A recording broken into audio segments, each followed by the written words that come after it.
ఇక్కడ నాతో పాటు వచ్చిన మా యొక్క మహిళా లీడర్లకు కానీ ఇక్కడ జాగృతిలో పనిచేస్తున్న ప్రతి ఒక్క నాయకులకు, కవితక్క గారికి, అందరికీ నా యొక్క నమస్కారం. ఈ రోజు నేను ఇంత ముందుకు కాంగ్రెస్ లో పనిచేశాను, కానీ అక్కడ ఎలాంటి న్యాయం లేదు.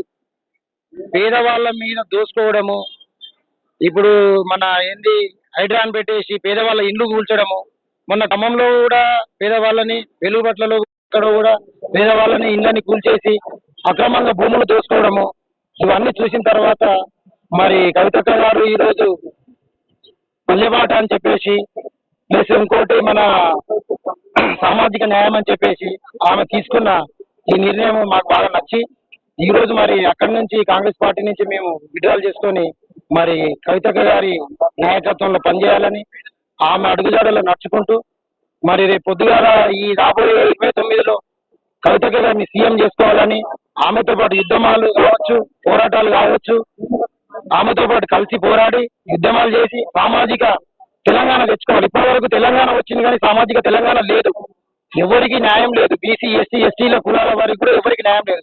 ఇప్పటికీ బీసీలను ఇంకా అనగదొక్కుతున్నారు. అంటే అగ్ర కులాల వాళ్ళు ఇప్పటికీ బీసీలను అనగదొక్కుతూనే ఉన్నారు.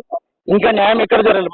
మనమెంతో మనకంతానే సామాజిక న్యాయం కావాలని ఈ రోజు మేమందరం కలిసి మేడ్చల్ నియోజకవర్గం నుంచి, మేడ్చల్ పట్టణం నుంచి ఇక్కడికి రావడం జరిగింది, జాయిన్ అవ్వడం జరిగింది.